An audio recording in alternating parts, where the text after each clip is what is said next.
Okay, everybody, so I just spent at least 8 hours in the hike and bike 15 degree Fahrenheit duck down filled sleeping bag, 15 degree bag. This is my first down filled bag that I've owned and used. So, and this was my first night using it in freezing temperatures. It got to spent 8 hours in it, and I want to say for those 8 hours it was between 26 and 32 degrees Fahrenheit. So for a 15 degree down bag, that's pretty much the upper 20s to the mid 40s is pretty much the comfort zone for this rated bag. And in comparison to the many synthetic bags that I've had of similar temperature ratings, I would say it outperformed them overall. Yeah, I did notice when I woke up, I had to go to the bathroom around 5:30 this morning. There was some condensation going on right at the top right here. Probably most likely from my breathing. I did sleep with my face covered up like this.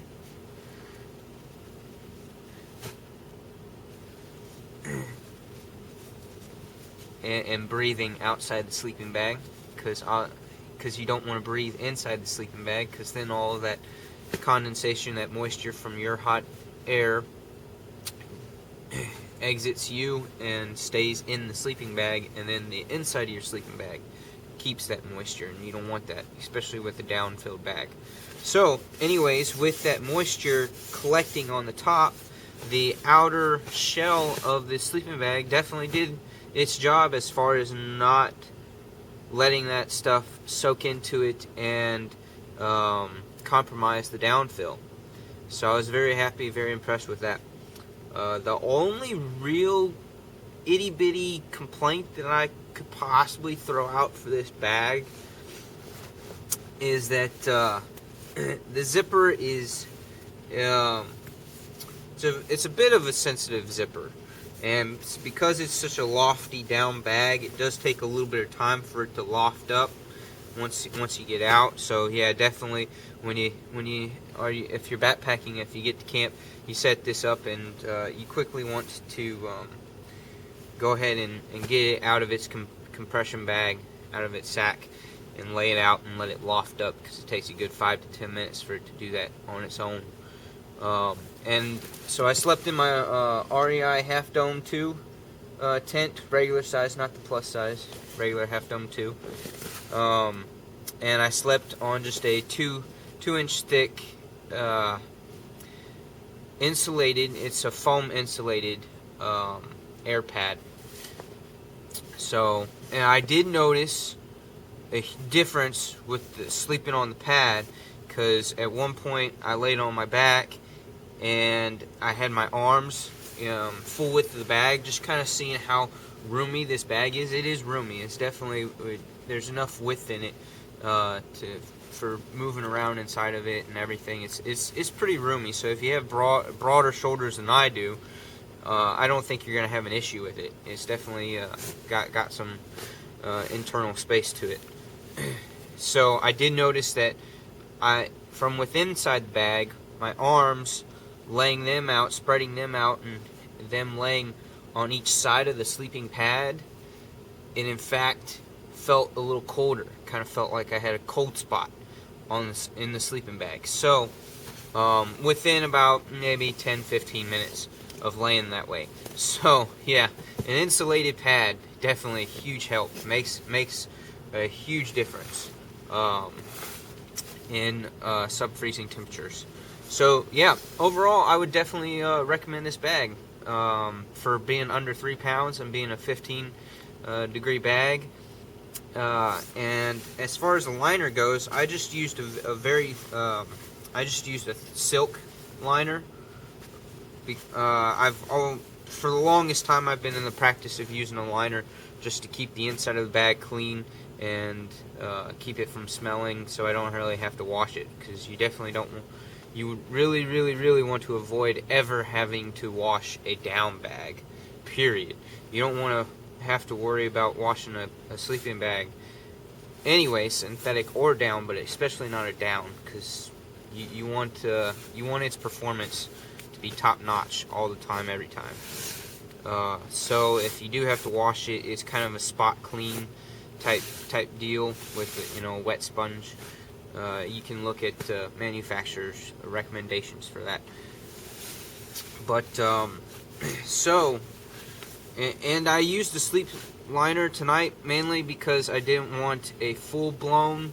I didn't want to use my warm liners that actually really seriously add anywhere from 8 to 15 degrees worth of warmth, because I wanted to test the bag. I wanted to see how warm the bag was.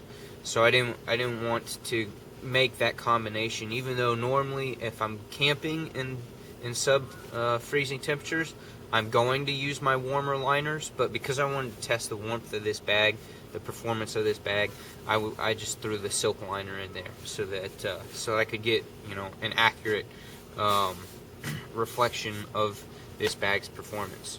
So yeah, again, I'm very happy with it. For a sleeping bag under $140, and it be a down-filled bag with a temperature rating of 15 degrees, man, Hike and Bike, you got it. You opened up a huge window of opportunity for those of us who are on a much smaller budget when it comes to purchasing our gear. Because man, with all the technology out there, all the cool gear that's out there, some of us just don't have the budget that others do, and we want that gear. We love the gear. We spend so much time in the stores looking at that gear, but we one glance at the price tag and it's just like, nope, can't do it. So thank you, Hike and Bike, for making a very affordable, higher performance, obviously not top-notch performance. A $140 bag is probably never ever going to beat a $600 to $800 bag, but it narrowed that gap tremendously, and greatly appreciate that.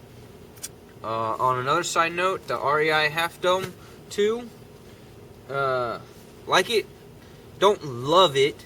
It's definitely an excellent tent, excellent size, excellent craftsmanship with the material and quality of material of the tent itself. I have a few minor complaints about it, but they're typically complaints that I find with just about any tent that's under $200. Some things, pieces that I swap out for better, like the guy lines and the tent stakes and that kind of stuff.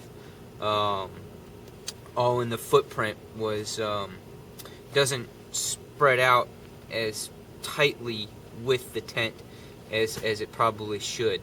So probably gonna do what most people have done and added some grommets on the nylon cords a little closer in order to stretch it out a little bit more and get it, get a better fit underneath the tent so it doesn't shift around as much as it wants to do now. But overall, like the REI Half Dome 2, and I really couldn't be any happier with the Hike and Bike 15 degree down sleeping bag. Under 3 pounds, under $140. That's pretty sweet.